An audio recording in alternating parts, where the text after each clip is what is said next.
What's up, Zox fam? Now, we are all excited for CBT2, and it's literally a day away. Now, with that, there was one thing that I hadn't really heard much about, and it was the events. But luckily for us, we actually got this notice, or this Wuthering Wave developer notice that dropped the other day, where the developers go and say, last but not least, for the first time, limited time in-game events such as the Deaths of Elusive Realm and Overdash Club Track Challenge will also be available for experiencing in this test.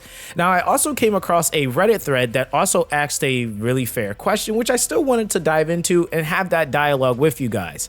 Now, as far as what I think this is going to be relevant to, now obviously the Deaths of the Elusive Realm is going to be something I would say would coincide with the Elusive Echoes, which they clearly state in the paragraph prior to, where it says you'll have the opportunity to encounter and collect elusive echoes, and that final name may vary. Now, these are echoes that possess special appearances and features, but they said they won't spoil it just yet. Now, the other thing that they kind of hint at is the Overdash Club, and for some that might be obvious on what that could potentially be, but I think that is going to be hinting at the scene that we see in a lot of the trailers where these two Echo Dragon-esque units are actually chasing each other. So that very well could be that. Now, to get into the Reddit thread that I actually came across, which is events in Wuthering Waves, a person named Setsuna_FS asked a few days ago, how do you guys want events to be handled in Wuwa? Just combat-focused grinds like, say, PGR or FGO?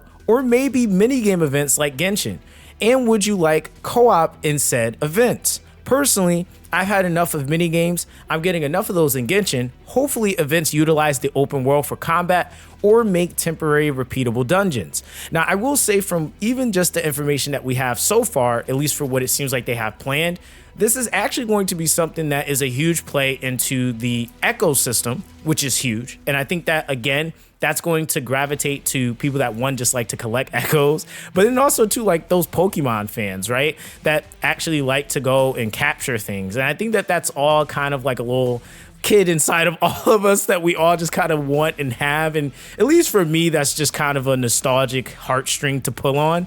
So it's really cool that they're kind of tapping into that. But I also feel like that would kind of also fall under the umbrella of like mini games in a sense. And then again, you also have the other aspect, which is the limited time event and what that could also coincide or also have outside of the echoes. So some of the questions that, or some of the answers that this question received, one of them from Imagination Prudent says, my only hope is that they have story/lore events. They are kept permanently, not necessarily the rewards, just the story/lore stuff. Pretty sure I want Wuthering Waves to be a more ideal version of Genshin Impact, and this is one of my biggest gripes with the latter. Now, I will say even with that, I think that that would be a really good idea to have story lore components within the event. Do I feel like that's going to be the case for the beta? Maybe, maybe not. I'm almost kind of leaning towards maybe the maybe not side, and that's just so that when we actually go into the official release of the game, there's just more content for us to experience. Now, does that mean that there isn't going to be a story component to the Elusive Echoes or that entire event? No, I feel like there is, but I'm not 100% sure if it is going to be according to the main storyline or if it is just going to be one of those side story things, or if it's just going to be one of those things that just has story component, but it isn't really relevant. And I'm hoping they do actually make it relevant, because then that's something that we can tie in into our lore understanding or just even understanding of the universe or the game itself. Further down, Setsuna_FS goes and replies that I get you on that. Genshin Impact not adding an archive on events or of events is disappointing, which is even more so once HSR added one. Plenty of GI players, I'm sure, is projecting their wants on Wuwa like harder content and in-game. We can only hope Carol understands there's a market for players like us out there. Now, I will say in that stance, like, to be fair, there is going to still be a much higher ratio of casuals that's going to be trying to pick up the game. But that doesn't mean that there isn't going to be a solid amount of people that are going to want a much harder, or even, I would say, a more challenging experience. And they've already mentioned that they are going to be having ways for those of us that want more of a challenging experience to be able to experience experience that without directly affecting those that are looking for more of a casual experience, which I think is actually a pretty good idea, where you have the high risk, high reward things separated so that those players can still enjoy the game without necessarily being slapped across the face multiple times and feeling like there's no hope and having to ultimately give up the game. So as much as I personally love hard content, I also do understand how markets work, and overall there will be more than likely more casuals coming in versus those of us that want to be more sweaty. Now, on top of that, another person goes and says, other research 9154 says they would like 80% combat and events, or combat events, and then 20% minigame events. Now, let me know down below what you guys' percentage would be. Would you want it to be, 60-40 or 30-70? I would say for me, I personally would say like a good 50-50 would be pretty healthy. I think that you want to constantly be switching up events. I don't think they should always be the same, because that's what makes games repetitive. Like, even with like the 80% combat and then 20% mini games, I think that also is emphasizing against what we're already doing anyway, which is combat for the most part. So I think the more that they can create and like draft different ideas, that's just going to be really fun. So someone else under that goes to say 100% co-op, which is optional. I feel like co-op within its own right should have its own set of events. I think I wouldn't be opposed to an idea like that, where they implement, like, say for example, a event that is like solely about the single player experience, but then might have a portion or a sub portion of an event that is incorporating co-op that might lead to like world bosses or world rankings, like for us to be able to slay something together. I think that would be cool. And then, like, if the server is able to clear something, then we all get a reward for it. I think that's always great, like, content to have within a game, and it really is going to make the game a well-versed game. Now, under here, Local RX says something that I thought was actually really a good take. Now, they say perhaps something that can utilize the Wuthering Waves unique game mechanics. Now, mini games that are about parkouring apocalyptic buildings, basically any mini game that's engaging. So try TOF mini games before, and my last impression sucks. They go to say combat event on unique challenges like mid-air challenge only, summon events, maybe exclusive echoes, but redeemable in the future as well through future event credits would be nice, which I think they already kind of hinted at that with the elusive echo and the elusive realm, and kind of get where I'm going there.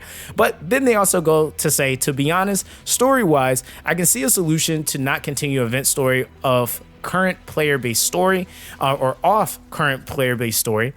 They could make a deletable catalog if the workaround for it is a good experience, but event story should continue to give active players the best experience. Else, all events won't feel like we are progressing anywhere if its main story free from spoilers and involve small amounts of character pulls. So even with that, I do get what they're saying. It's that you can have content that doesn't necessarily relate to the main story and it still be a well-received and a really good piece of content.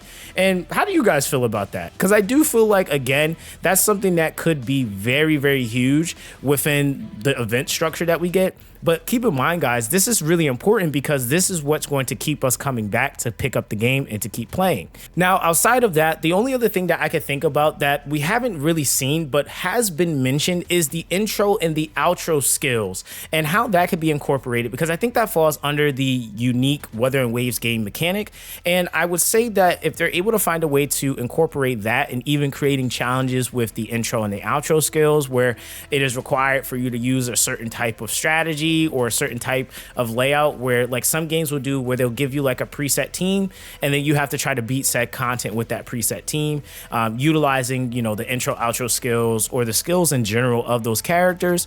So again, even down to the pairing of the game, that within its own right could also be incorporated into its own event. So there's so many different ideas and so many different things that in directions they could really go when we're talking about events. But I do feel like, for what it's worth, even with the presentation of where they're trying to go right now, I feel like it is going to be pulling on a string that's actually going to be really fun.